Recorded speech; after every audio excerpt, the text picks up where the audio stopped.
गोपाल गोपाल मान के बढ़ैया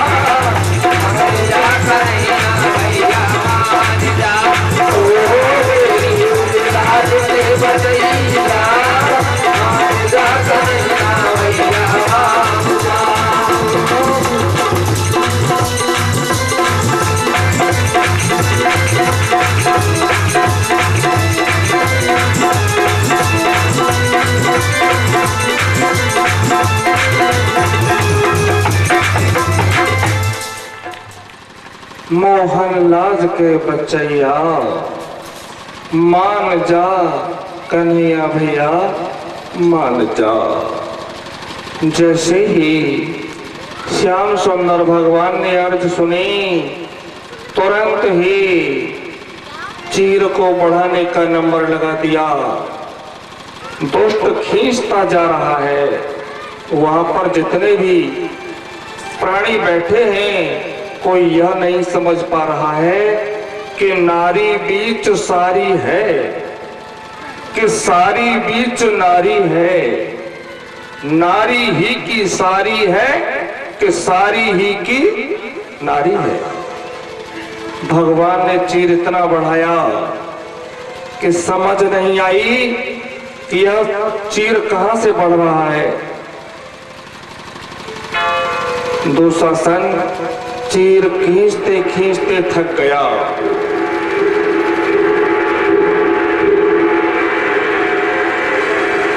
लेकिन द्रौपदी का चीर जब गोविंद ने बढ़ाया है तो उसे खींचने वाला कोई नहीं। जिसके रक्षक भगवान होते हैं उसका संसारी जीव कुछ नहीं बिगाड़ सकते। दुशासन खींच खींच के हार गया, थक गया, पसीना छलक आया और गिर गया, लेकिन चीर नहीं खींच पाया। द्रौपदी की इज्जत नहीं लुट पाई,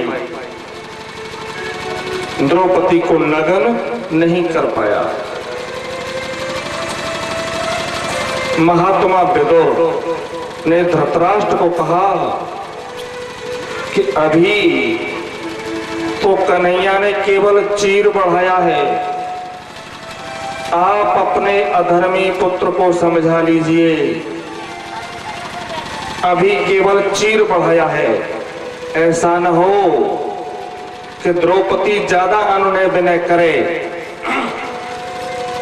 तो वह श्याम सुंदर सभा में ही प्रकट हो जाए और तुम्हारे अधर्मी पुत्रों के शीश न काट दे। इसलिए मना लो उस द्रौपदी को। धृतराष्ट्र ने द्रौपदी को बुलाया और कहा, बेटी हमको क्षमा कर दे, हमारे पुत्रों को क्षमा कर दे। त्राहिमाम शरणागतम, द्रौपदी से दया की भीख मांगने लगे धृतराष्ट्र। लेकिन द्रौपदी के अपमान का घाव भरा नहीं बल्कि और गहरा हो गया और महाभारत का श्रेय इन्हीं द्रौपदी को जाता है। महाभारत का युद्ध चल रहा है, रोजाना असंख्यों सेना मारी जाती है, रोजाना असंख्यों सेना मारी जाती है। एक दिन दुर्योधन ने पितामह से कहा कि पितामह उन पांडवों में ऐसा क्या है, वे 5 हैं और हम 100 हैं, उनमें ऐसा क्या है कि वे हारते नहीं।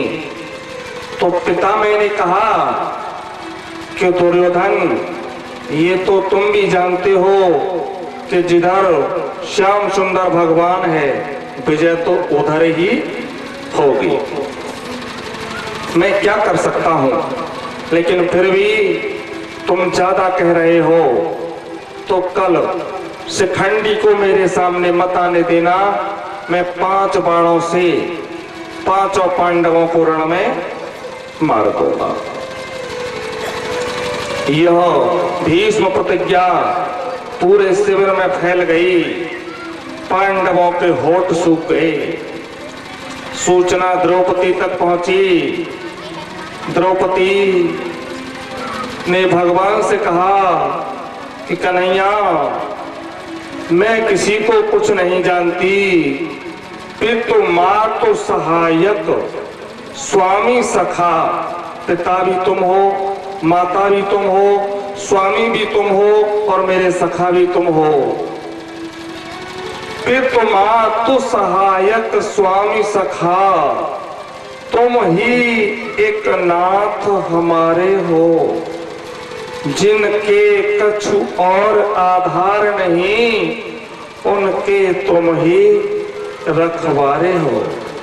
कन्हैया, बस भैया, मेरी एक विनती है कि मैं विधवा होकर के मरना नहीं चाहती, मैं सधवा ही मरना चाहती हूं।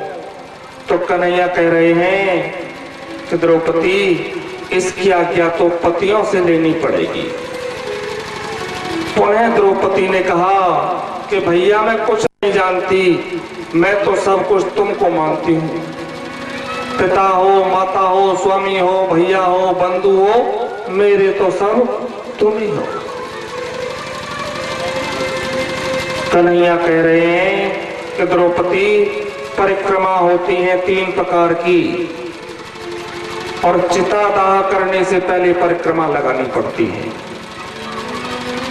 एक तो साधारण परिक्रमा, एक उत्तम परिक्रमा और एक महापरिक्रमा। द्रौपदी कह रही है कि भैया, तुम जैसे मुझे आदेश करोगे मैं वैसा ही करूंगी। द्रौपदी ने भगवान के कहने के अनुसार सभी वस्त्र आभूषण सब पहन लिए और कन्हैया कह रहे हैं, तुम चली जाओ मेरे पीछे पीछे।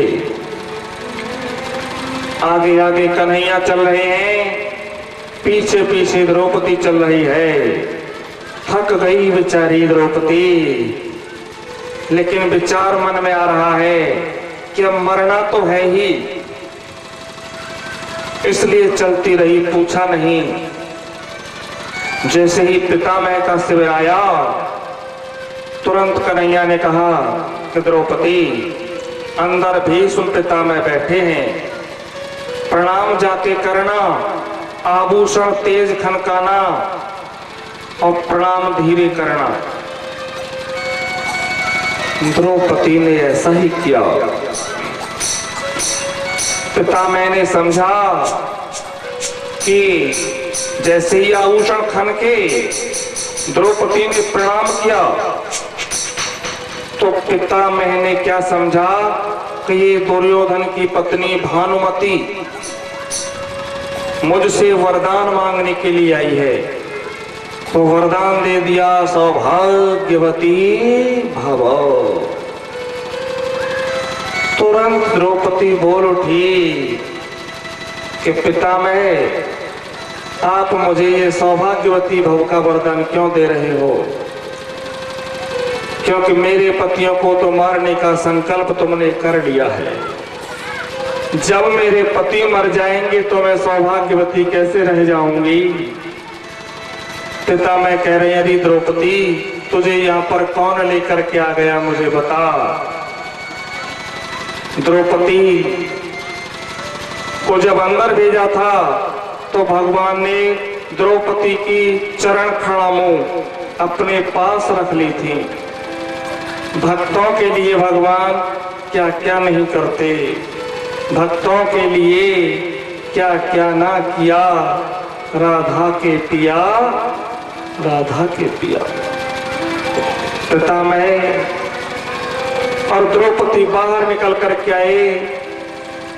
पितामह ने वो 5 बाण द्रौपदी को दे दिए कि बेटी, अब ये बाण बेकार हैं। और कन्हैया से कहने लगे, पितामह,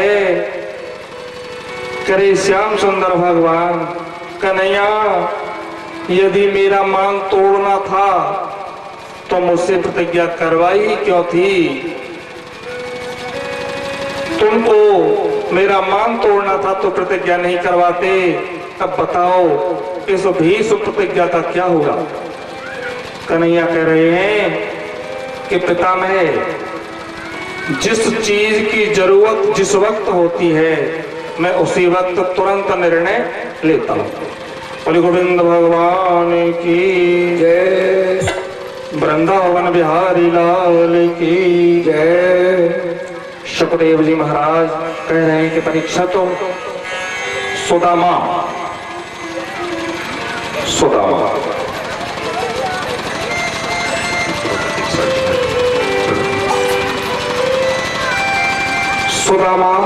विप्र सुदामा बसत हैं सदा अपने धाम, शिक्षा दे भोजन करें ये जपत हरे नाम। एक अतिशय गरीब ब्राह्मण जिनका नाम है सुदामा, इनके पिता रुचि पांडे और माता आदेश देवी, पत्नी का नाम सुशीला, गांव गंगापुरी के रहने वाले इनके 4 पुत्र हैं, सुज्ञान, सुचरित्र, सुजीवन और सुदेव। यह सभी कुंभ राशि के हैं, यह सभी कुंभ राशि के हैं। 4 पुत्र हैं, सुज्ञान, सुजीवन, सुचरित्र और सुदेव।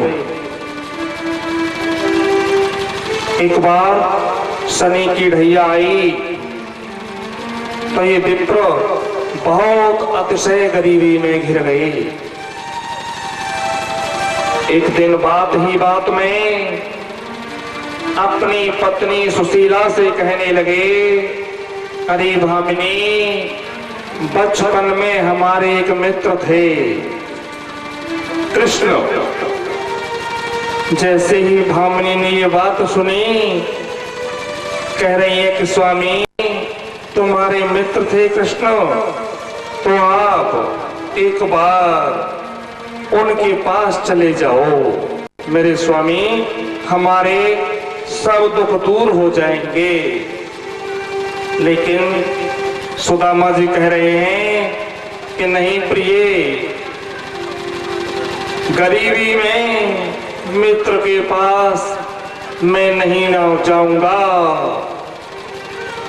सुदामा जी की पत्नी सुशीला कहने लगी कि लक्ष्मी पति जिनके सखा, उन्हें विपत्ति क्यों होए, जिनकी कृपा कटाक्ष सो संकट वचन कोल। देखो देखो नाथ, वसन तन पर नहीं पूरे, ओढ़ने साधन फटे, बिछावन भय अधूरे। नहीं कुशासन शेष, नहीं चटाई शेष, कुशासन न बच पाया, ऊपर से या पेट भूख से अति को मिलाया। स्वामी, एक बार चले जाओ, प्राणनाथ तुम द्वारका चले जाओ, वे तीनों का हित करने वाले हैं। पति को बार बार कहती हैं सुशीला कि मेरे स्वामी एक बार चले जाओ, वे तुम्हारे जो मित्र हैं वे तुम्हारे दुखों को दूर कर देंगे। लेकिन सुदामा जी कह रहे हैं, करी पगली, 2 धन गज धन बाज धन और रतन धन खान, जब आवे संतोष धन, सब धन धूर समान। जैसा परमात्मा ने हमको दिया है हम उसी में खुश हैं। लेकिन सुशीला भी त्याग की साक्षात मूर्ति थी, कह रही है मेरे प्राणनाथ, चलो हम भूखे रह लेंगे, लेकिन 4 बच्चों के लिए तो कुछ चाहिए स्वामी। जप और तप से पेट नहीं भरता।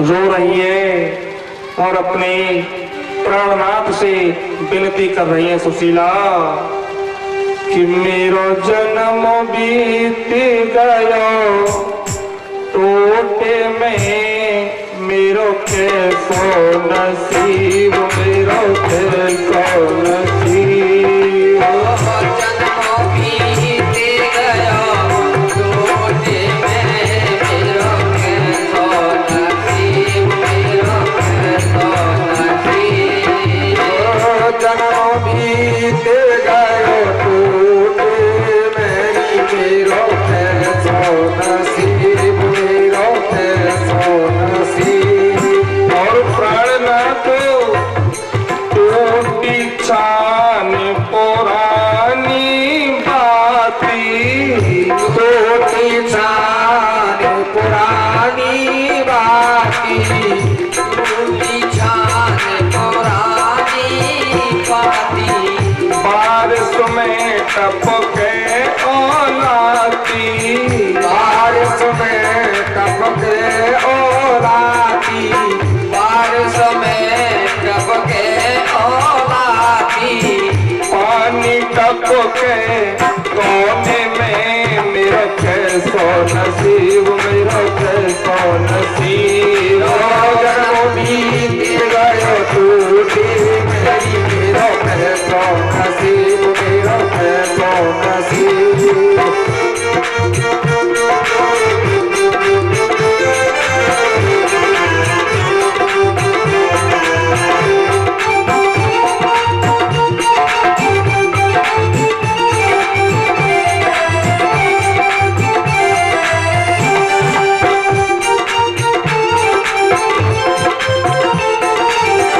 टूटी घाट पुरानी पाटी टूटी घाट पुरानी पाटी टूटी घाट पुरानी पाटी पायो फटो नींद नहीं आती पायो फटो नींद नहीं आती पायो फटो नींद नहीं आती और स्वामी कर बदलूं बिछौने में मेरो कैसो नसीब मेरो कैसो नसीब जन्म बीत गयो टूटी मेरी मेरो कैसो नसीब मेरो कैसो नसीब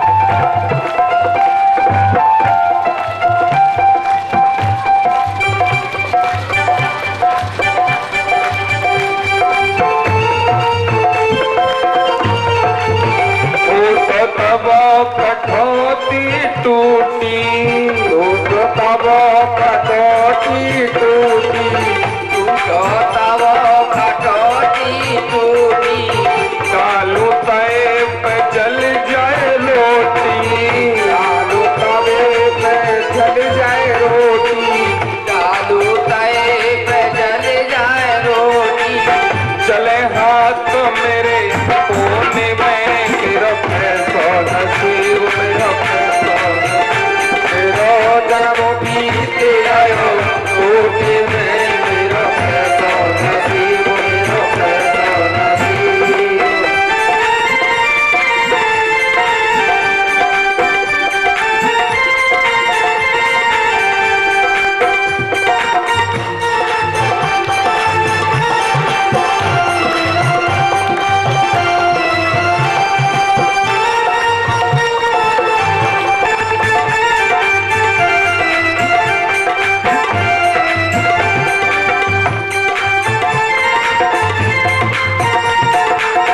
और स्वामी धोती फटी हुई है एक ही धोती है बस मेरे पास मेरे प्राणनाथ धोती फटी लाज मोए आती धोती फटी लाज मोए आती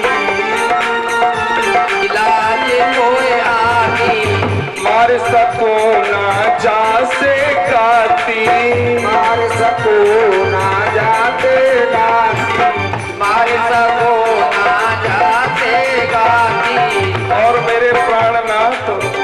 तुमको याद होगा, यही खरीदी मेरे गाँव में मेरो कैसो नसीब, मेरो कैसो नसीब, मेरो जन्म बीत गयो टूट नहीं, मेरो कैसो नसीब, मेरो कैसो नसीब।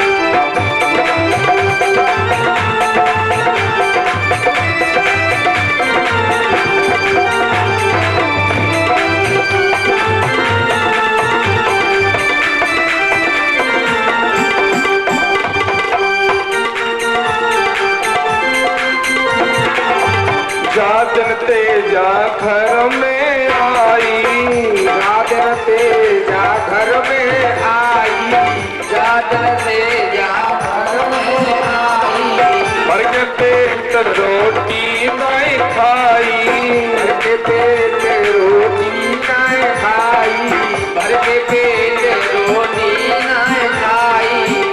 दिन रात निकारूं रोने में मेरा कैसो नसीब, मेरो कैसो नसीब, मेरो जन्म बीत गयो टूट नहीं, मेरो कैसो नसीब, मेरो कैसो नसीब।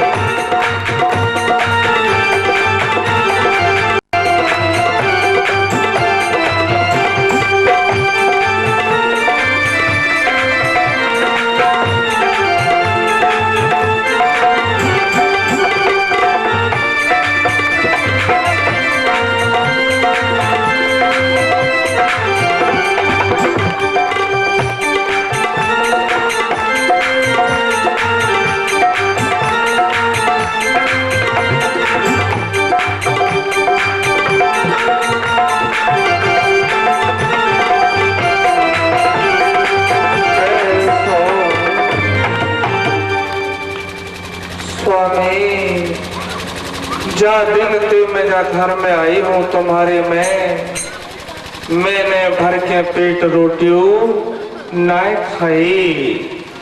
सुशीला हट करने लगी, भजन में व्यवधान होने लगा, तो सुदामा जी कहने लगे हैं कि अरे सुशीला,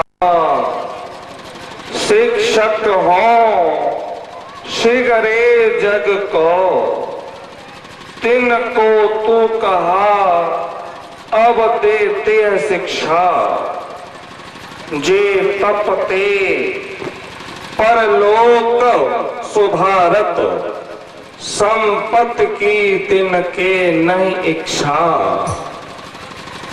और सुशीला, मेरे ही हर के पद पंकज, 12,000 ल देख परीक्षा, और को धन चाहिए बावरे, और बामन को धन केवल भिक्षा नहीं।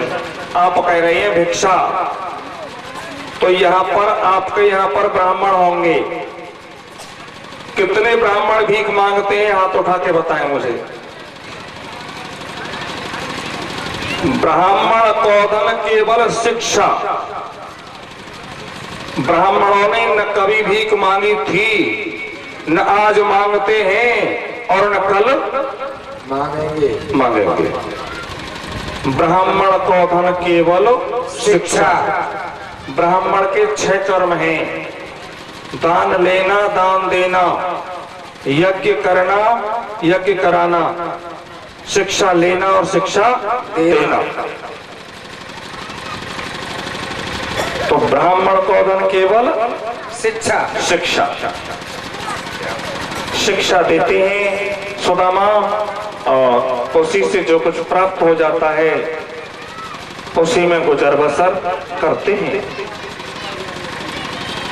सुदामा जी कह रहे हैं कि तू मुझे परेशान मत करे। ब्राह्मणी कह रही है कि प्रभु,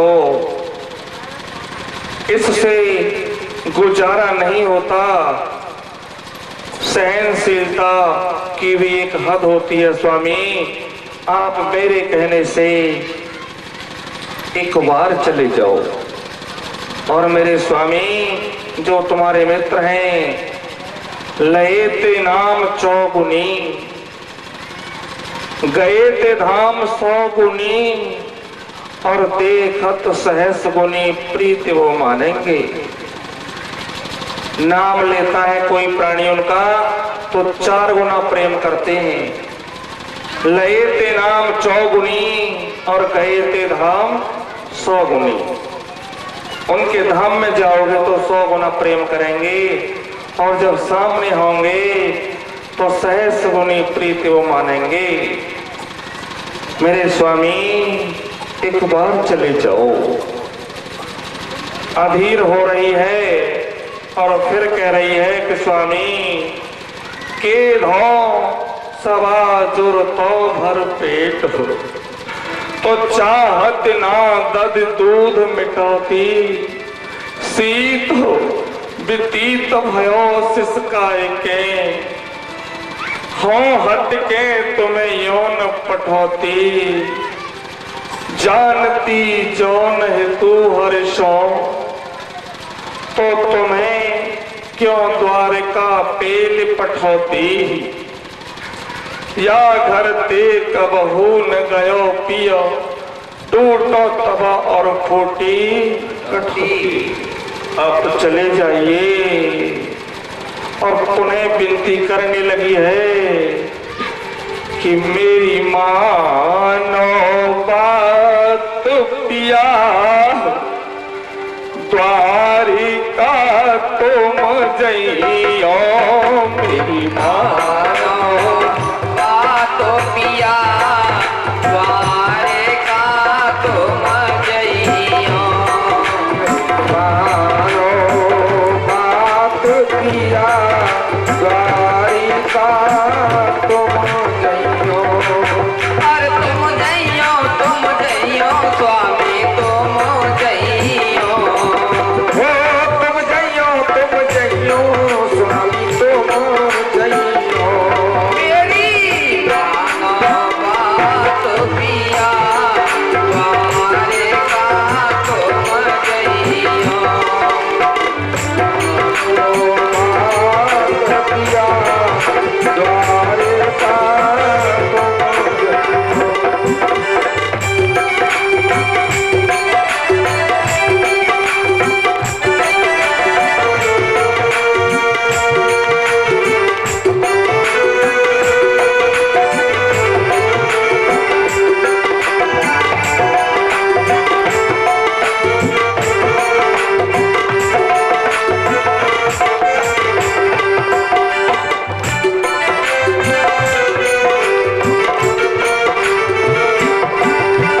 तुम तो कही थी दोस्त मेरे एक संग मिल खेले, तुमको कई दोस्त मेरे एक संग मिल खेले, ओ तुम तो कही थी सखा है मेरे एक संग खेले। अंतर्यामी सखा तुम्हारे फिर क्यों हम दुख झेले, अंतर्यामी सखा तुम्हारे फिर क्यों दुख हम झेले, अंतर्यामी सखा तुम्हारे फिर क्यों दुख हम झेले। हो यजिया द्वारे का तुम जइयो, मेरी मानो बात पिया, द्वारिका तुम जइयो। तुम जइयो स्वामी तुम जइयो। मेरी मानो बात पिया, द्वारिका तुम जइयो, मेरी मानो बात पिया, द्वारिका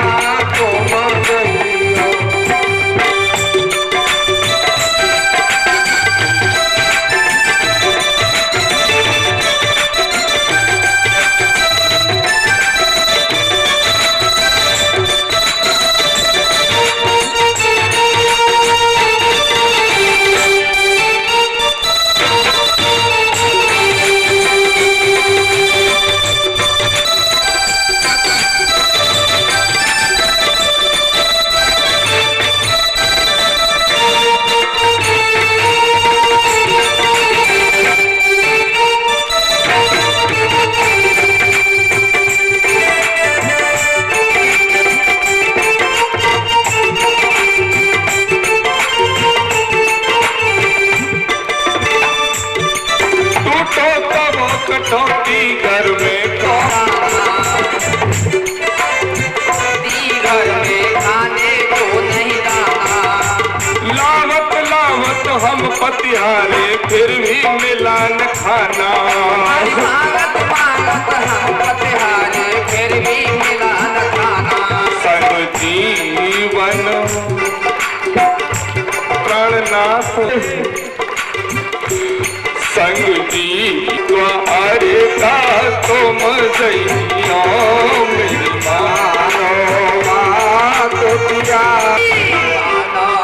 बात पिया बात का तुम जइयो मेरी मानो बात प्यार का तुम जइयो।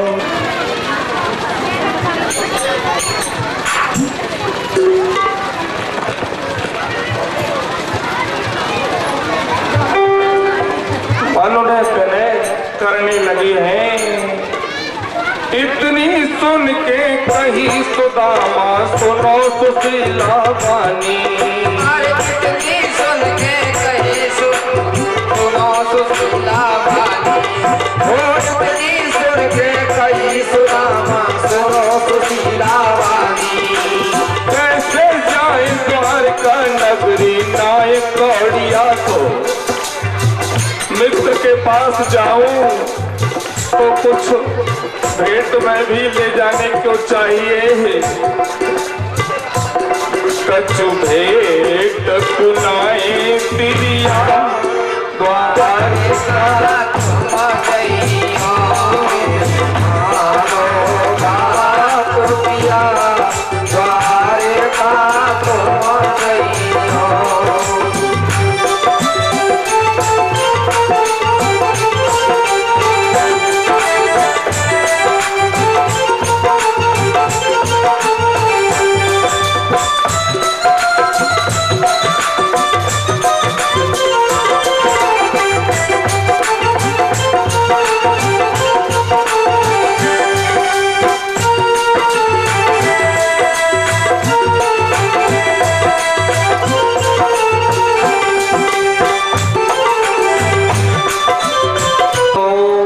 चले जाओ।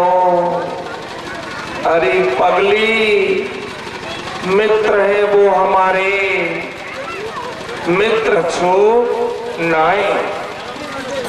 सुशीला जानती थी बेचारी कि मेरे पति यदि चले भी गए द्वारकाधीश के पास तो कुछ कहेंगे नहीं। इसलिए एक वस्त्र लिया और वह वस्त्र 5 जगह से फाड़ दिया। क्या किया वस्त्र का? 5 जगह से फाड़ दिया और फाड़ करके सिल दिया। 5 पड़ोसियों के घर गई और थोड़े थोड़े चावल तो द्वारकाधीश भगवान अपने आप समझ जाएंगे कि हालत गरीबी की है। सुदामा जी को लाकर के चावल दे दिए। सुदामा जी को लाकर चावल दे दिए। सुदामा जी ने चावल और जो चावल लेकर के आए हो वो चावल यहां रख दें। सुदामा जी ने हाथ में चावल लिए और चावल लेकर के द्वारका की तरफ प्रस्थान कर रहे हैं। चलते जा रहे हैं मार्ग में। बड़ी दूर नगरी कन्हैया, बड़ी दूर नगरी। चलते चलते पांवों में छाले पड़ गए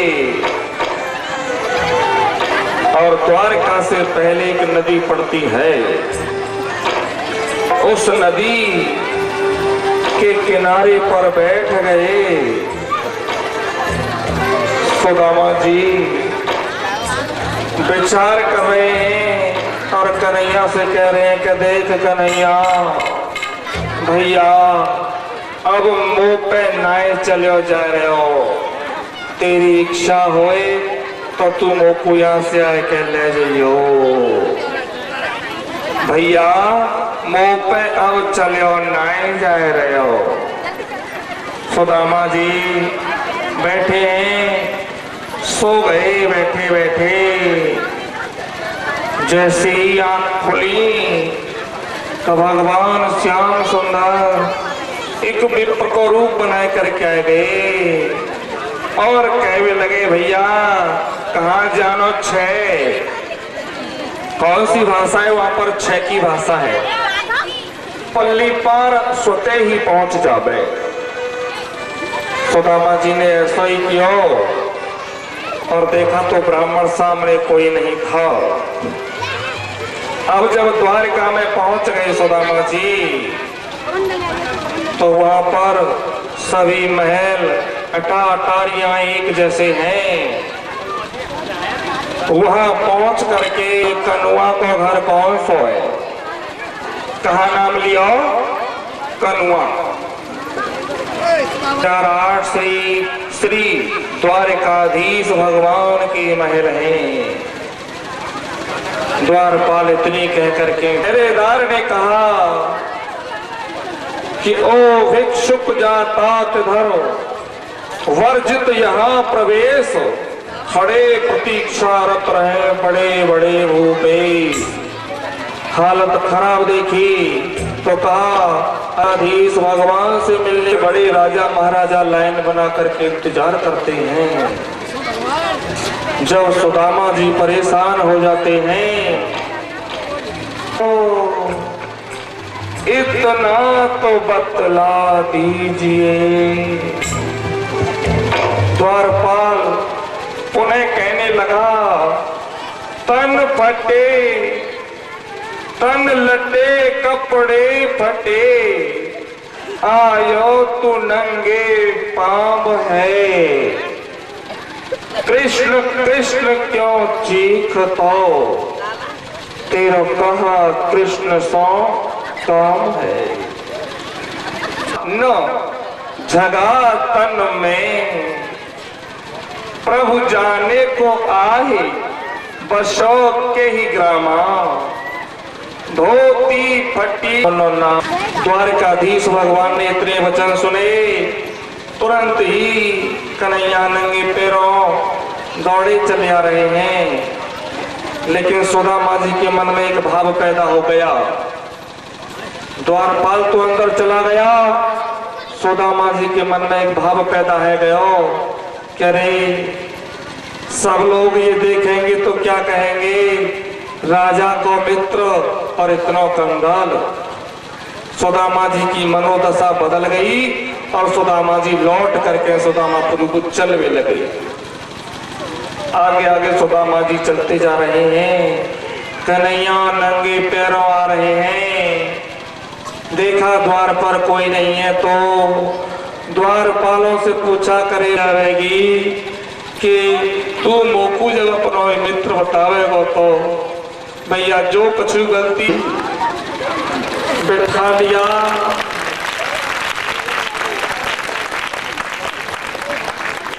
सिंहासन पर बिठा लिया और एक दूसरे की तरफ देख रहे हैं कि अब तो असुअन की लागी झड़ी,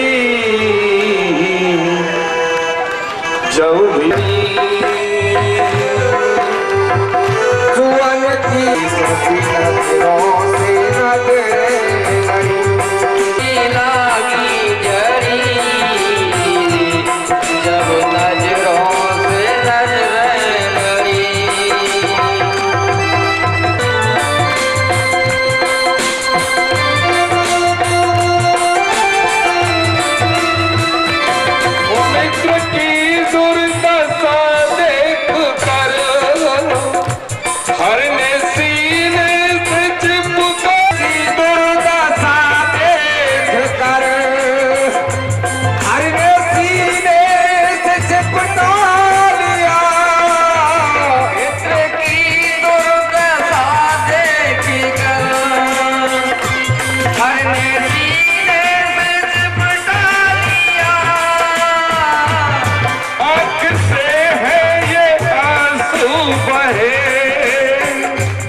घुट कम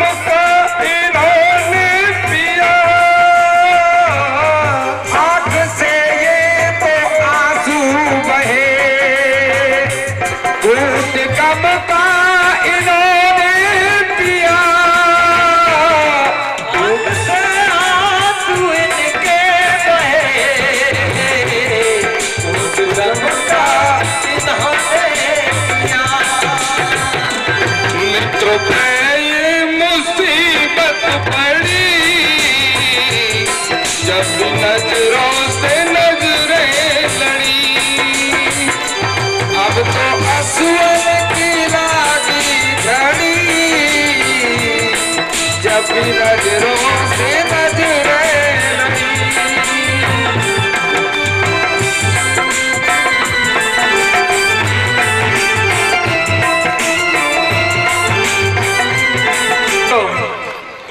आंखों से अश्रुधारा बहने लगी। सुदामा जी के पैरों में कांटे लगे हुए हैं।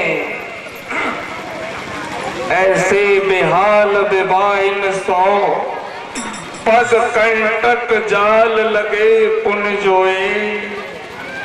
हाय महादुख पायो सखा नैनन के जल सो पग धोए। कन्हैया जी हो गए, चरणामृत पिलाया और कहा कि ये हमारे ब्राह्मण हैं, मित्र भी हैं, सब आकर के इनकी चरण वंदना करो। तो ये रानी आती जा रही हैं और सुदामा जी कह रहे हैं भैया गलती है गई। और अब भैया तू बता तेने ब्याह कर लियो कि नहीं कियो? तो कन्हैया कह रहे हैं भैया ब्याह तो हमारे है गए कि है गयो। सुदामा जी पूछ रहे कि ब्याह है गयो कि नहीं? तो कन्हैया कह रहे हमारे वो ब्याह है गए। तो भैया ब्याह है गए का मतलब एक तो ज्यादा है गए का तेने तो भैया बारात में मोको ना निमंत्रण भेजियो। कन्हैया कह रहे हैं मित्रों ब्राह्मण मैं सच बता रहा हूं कि जितने ब्याह मैंने करे सबन को भगाए के लायो, सबन को भगाए के लायो, मोहर बांध के काउकू ब्याह में न गयो, बारात लेके काउकू में न गयो। जब मेरी बारात कोई गई नहीं तो मैं तो को निमंत्रण कैसे भेज दो भैया? ये सब अपनी ही रानी है। 16,108 जो रानी है भैया मैंने 16,108 विवाह करे। सुदामा जी की आंखों में ते आंसू आ गए, रोवे लगे। जे न मित्र दुख होए दुखारी ते नहीं बिलोकत पातक भारी। सुदामा जी कह रहे हैं भैया हम सब राजी खुशी हैं, बिल्कुल ठीक ठाक हैं। कि तो भैया रोए काहे क्यों रहे हो? कि भैया मैं रो रहा हूँ, बस यूं रो रहा हूँ कि जब एक विवाह की वजह से एक पत्नी है मेरी तो, और एक पत्नी की वजह से मैं मारो मारो फिर रहे हूँ और तेरे पास तक चल के आए गए। तो भैया तेरे तो 16,108 है, तू कैसे कर दोगे भैया? मैं बिल्कुल ठीक हूँ भैया। ऐसे करवे लगे सुदामा जी। कन्हैया कह रहे हैं भैया ये सब राज्य वैभव सब तुम्हारा ही है। सुस्वाद भोजन करो, आराम से प्रेम से यहाँ पर रहो, प्रेम से रहे कुछ दिन, लेकिन उसके बाद में विचार कर रहे हैं। एक पोटली जो ले गए हैं बगल में दबा करके उसको नहीं दिखाते बस। कन्हैया कह रहे भैया तू ये बता भाभी ने तो तू भेजो है, तो भाभी ने कछु मोकू भेजो है कि ना है? जो पोटली बगल में दबी है और दबा ली। बोले ना भैया ना, तेरी भाभी ने कछु नहीं भेजो। बार बार मना कर रहे हैं। कन्हैया जी पूछ रहे हैं कि भैया ये बता वो जो गुरुकुल भाई आदत हथकाई चोरी की तेने छोड़ दी है कि भाई ना छोड़ी? पाछली बान अजौन तजी तुम तैसे ही भाभी के तंदुल कीने। भैया शायद तुमने वो चोरी बारी आओ तभी छोड़ी ना है। इतना कह करके पोटली बगल से खींच ली और खोल के देखी। जैसे ही पोटली खोली एक मुट्ठी चावल खायो। एक लोक दे दियो, दूसरी मुट्ठी चावल खायो, 2 लोक दे दिए। जैसे ही तीसरी मुट्ठी चावल कन्हैया जी खाए बेकू भये, तुरंत आ करके कमला ने हाथ पकड़ लियो कि स्वामी अब जब तीनों लोक दान कर दोगे तो आप कहां पर रहोगे? ब्राह्मण को जो कुछ देना था सो दे दिया, क्योंकि कहावत है परमात्मा जब देता है तो छप्पड़ फाड़ के देता है। छप्पड़ फाड़ने का मतलब क्या है? हम कहते हैं कि परमात्मा आ रहे हैं, तो ऐसा नहीं कि परमात्मा टेंट को फाड़ करके नीचे आ रहे हैं। छप्पड़ फाड़ने का मतलब है प्रभु की कृपा। अब सुदामा और कई दिन रहे। अब सुदामा जी कह रहे हैं कि सुशीला को हमारी याद आ रही होगी। अच्छा भैया तो अब हम चले? कन्हैया कह रहे हैं अच्छा भैया। जयराम जी की भैया, जयराम जी की भैया। सुदामा जी कह रहे हैं कि शायद मेरो यार कछु देवो भूल गए दिखे, जा याद ना आ रही। थोड़ी दूर पहुंच गए कि अच्छा भैया तो मैं जाऊं? कि हाँ भैया जाओ जयराम जी की। तो फिर लौट के आ रहे हैं कि शायद याद ना रही, याद नहीं रही है। दोबारा जब और दूर पहुंच गए तो फिर कह रहे सुदामा जी अच्छा भैया तो मैं जा रहे हूं। कि ना भैया लौट के आ जा, ना भैया लौट के आ, लौट के आ जा। लौट के सुदामा जी पहुंच गए। सुदामा जी विचार कर रहे हैं कि जब जाए याद न आई, अब जाए याद आ गई है तो अब कछु देखो। सुदामा जी आ गए, बोले हाँ भैया क्या बात है? कन्हैया कह रहे हैं कि भैया तू मेरे राजसी कपड़न में तो उतार जा, जो तू पहन के आया था वो नहीं पहन जा, और मेरे कपड़न ने भैया नहीं की तई उतार के रख जा। सुदामा जी ने वो वस्त्र उतार दिए और सुदामा जी चले जा रहे हैं और मन में विचार करते जा रहे हैं कि अब्बा सुशीला बता देंगे कि तेरे लिए जो गाड़ी लदवा दिए ना उतार ले, जो गाड़ी लदवा के भेज देंगे ना उतरवा ले।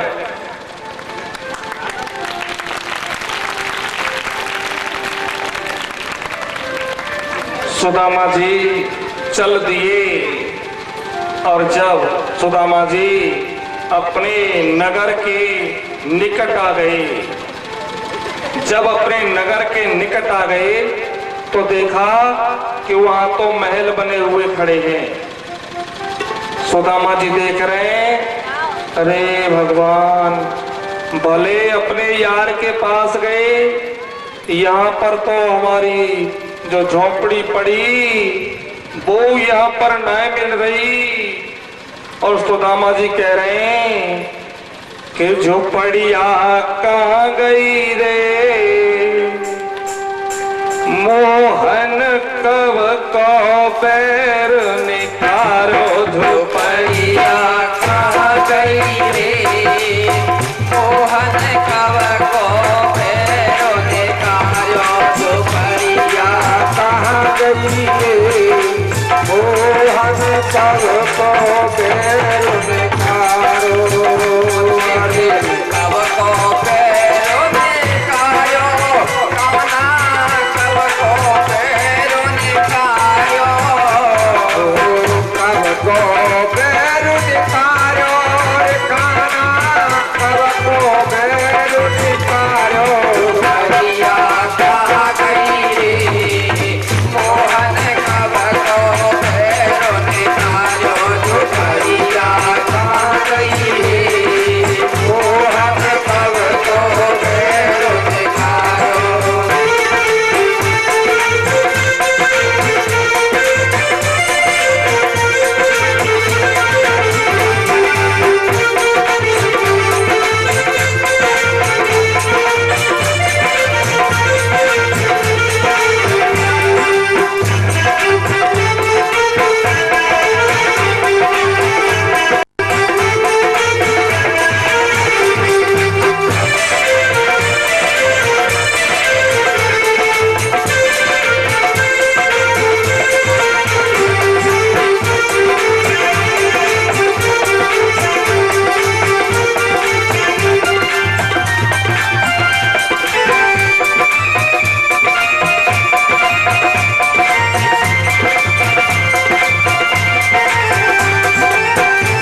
कपिला कैया तो हाथी मेरी कपिला गैया तो हाथी मेरी कपिला गैया कैया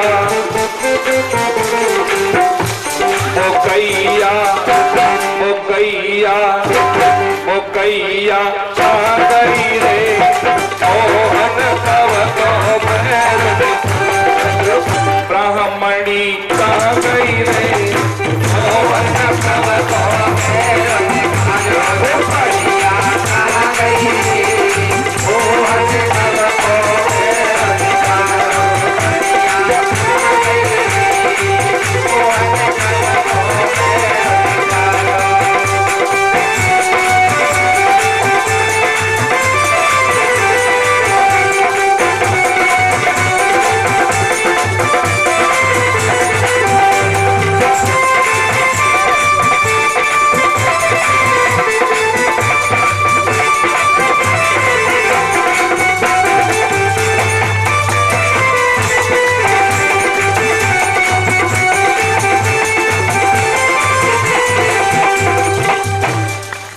एक यहाँ पर सूखी सी ब्राह्मणी सुशीला ब्राह्मणी भैया बस मेरी सूखी सी जो ब्राह्मणी सुशीला बाकू तो मोह लौटा दे और नहीं तेरे दरवाजे पर कोई नहीं आओ करेगा कि कन्हैया के यहाँ गए तो सब कुछ छिन गए हो कन्हैया कम से कम मेरी ब्राह्मणी तो दिलवाए दे। वहां पर एक सेवक खड़ा हुए सेवक से पूछी कि भैया ये महल किसके हैं। सेवक ने कही कि सुदामा जी के महल हैं। सुदामा जी समझ गए कि हमारी नाम पे ही ये महल चलाए दिए, नाम तो हमारा ही रख दियो है, लेकिन सुदामा नाम को कोई बहुत बड़ा सेठ होएगो। बोले भैया बाकी पत्नी को नाम का है कि उनकी पत्नी को नाम है श्रीमती सुशीला देवी। सुदामा जी कह रहे हैं भला भयो हमारी पत्नी वाले अपनी पत्नी बना ले, जगह हमारी ले ली, हमारी पत्नी अपनी पत्नी बना ली। सुदामा जी कह रहे हैं भैया एक मेरी विनती है, तू अपने सुदामा से निक जाके कह दे कि हमें मिल रहे। द्वारपाल ने कही कि हमारे सुदामा जी तो द्वारिका गए। जैसे ही इतनी बात सुनी सुदामा जी विचार कर रहे हैं कि वो कोई और सुदामा ना है, वो सुदामा मैं ही सुदामा हूं। पल से पल में क्या हो जाए पता नहीं तकदीर का, संपत्ति और शरीर का। सुशीला निकल करके आई पूजा की थाली हाथ में लेकर के, तो जब छोड़ के गए तो सूखी टिटरी सी, और जब लौट के आए तो कैसी मिली है। हाँ, क्योंकि जब प्राणी को सुख मिलता है तो प्राणी पर मोटापा भी आ जाता है। पूजा की थाली लाई, आरती उतारी और चरण वंदना करके सुदामा जी को अंदर लेवा के ले गई और जाके डल्लब के गद्दा पे बैठा दिए। जैसे ही गद्दा पर सुदामा जी को बिठाया, सुदामा जी एक हाथ नीचे गद्दा में चले गए। बोले देवी ये क्या है। अरे भगवान, अरे स्वामी, यही तो सुख चैन है, यही तो आनंद है, यही तो प्रभु की कृपा है। सुदामा जी कह रहे हैं कि तू जाने ते मुझे बाहर निकाल, पहले बाहर निकाल और जो मेरो आसन हो भजन करे वारो बाय डाल। ज्यादा सुख चैन मिल गया हो तो भजन पूजा पाठ हो नहीं है पावेगी। जब प्राणी को ज्यादा सुख चैन मिल जाता है तो प्राणी भजन करना भूल जाता है। इसलिए सुदामा जी ने अपनी वह चटाई निकलवा ली जिस पर बैठ करके भजन करते थे। बोले गोविंद भगवान की जय, वृंदावन बिहारी लाल की जय, भागवत महापुराण की जय। श्री कृष्ण भगवान ने गोपियों से भेंट की और द्रौपदी ने पटरानियों से रुक्मिणी, सत्यभामा, जाम्बवती, कालिंदी आदि से भेंट की। इसके बाद में वसुदेव जी ने एक यज्ञ किया। यज्ञ जब पूर्ण है गयो तो देव की मैया ने कन्हैया से कही कि अरे लाला मेरे बेटा, मोको तेरे उन 6 भाईन की याद आ रही है जो तेरे मामा कंस ने पैदा होते ही मार दिए। कन्हैया, श्याम सुंदर भगवान सीधे गए और कहां पर गए? ये कौन थे? ये देवकी के जो 6 पुत्र थे पाताल लोक में बलि के पास थे। स्वयं भोगक मनवंतर में प्रजापति मरीच की पत्नी ऊर्णा से पैदा हुए। ये सभी देवता थे। ब्रह्मा जी को अपनी पुत्री के पीछे दौड़ते समय देख करके हंस गए थे। देख करके ये हंस गए थे तो ब्रह्मा जी ने श्राप दे दिया कि असुर योनि को प्राप्त होगे। यही जाकर हिरण्यकश्यपु के पुत्र बने और वही योग माया ने देवकी के गर्भ में डाल दिए, जो पैदा होते ही कंस ने मार दिए। कन्हैया अपने उन 6 भाइयों को लाए और मैया के सामने बैठा दिया। मैया ने अपना दुग्धपान अपने उन 6 पुत्रों को करवाया। बोले गोविंद भगवान की जय। और मैया का दुग्धपान करके वे परम धाम को चले गए। बोले वृंदावन बिहारी लाल की जय। भगवान बलराम से कहने लगे कि भैया अब तो हमारी बहन बड़ी है गई है सुभद्रा, जाको विवाह कर देना चाहिए। तो जब दोनों ने विचार किया तो कन्हैया तो कह रहे हैं कि भैया बता अर्जुन कैसा रहेगा, लेकिन बलराम कह रहे हैं कि भैया दुर्योधन कैसा रहेगा। रुक्मिणी के पास में भगवान गए तो रुक्मिणी ने बताई कि प्रभु जिस दिन तक यहाँ पर अर्जुन थे उस दिन तक तो हमारी सुभद्रा, ये हमारी ननद सुभद्रा बड़ी खुशी नजर आती थी, लेकिन ज्यादा दिन से अर्जुन चले गए हैं उदास रहती है। कहने का भाव साफ साफ था कि सुभद्रा को विवाह अर्जुन के संग कर दो। लेकिन बलदाऊ भैया दुर्योधन के साथ विवाह करना चाहते हैं। इधर 5 पांडव द्रौपदी के साथ प्रेम से रह रहे हैं और नियम यह था कि 1 वर्ष एक भैया भाभी के कक्ष में